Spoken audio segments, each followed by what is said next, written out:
વડોદરાની માંજલપુર વિધાનસભા પેટા ચૂંટણીને લઈને રાજકીય માહોલ ગરમાયો છે।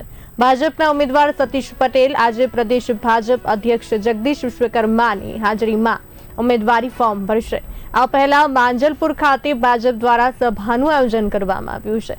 ત્યારબાદ વિજય વિશ્વાસ રેલી યોજાશે। કાર્યક્રમમાં ગુજરાત સરકારના મંત્રી રમણ સોલંકી સહિતના આગેવાનો હાજર રહેશે।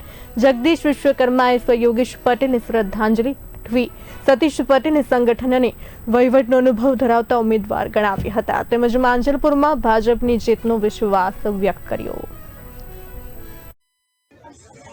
યોગેશભાઈ પટેલ પૂર્વ ધારાસભ્ય ના દેહાંત બાદ ખાલી પડેલી આ વિધાનસભાની સીટની માંજલપુરાનું આ બાય ઇલેક્શનમાં આજે જ્યારે નામાંકન કરવા જઈ રહ્યા છીએ ત્યારે એવું કહીશ કે લગભગ 1990માં જ્યારે પ્રથમ ચૂંટણી લડાતા યોગેશભાઈ ત્યારથી લઈને લગભગ 8 વખત સુધી સતત જનતાનો પ્રેમ એમને સાંપડ્યો છે। સતત પ્રજાના પ્રશ્નોની વાચા આપવાનો એમનો સ્વભાવ હતો।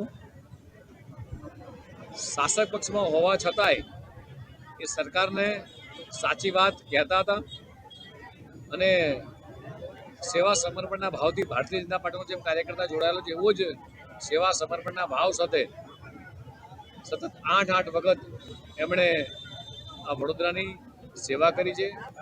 માંજલપુર વિધાનસભામાં એમણે પોતે એક પાયાના કાર્યકર્તા તરીકે પોતાની આખી આગવી છાપ ઊભી કરી હતી અને જ્યારે આજે આપણી વચ્ચે નથી ત્યારે એમને શ્રદ્ધાંજલિ પાઠવીને એવું કહીશ કે આજે જે રાષ્ટ્રીય શીર્ષક નેતૃત્વએ જે રીતે એક પાયાના કાર્યકર્તા કે જે એની કારકિર્દી બૂથના સામાન્ય કાર્યકર્તા તરીકે થઈ અને આજે એમણે વડોદરા મેયરના સ્ટેન્ડિંગ ચેરમેન પદે પણ કામ કર્યું છે। સંગઠનના પણ વિવિધ જવાબદારી સંભાળી છે।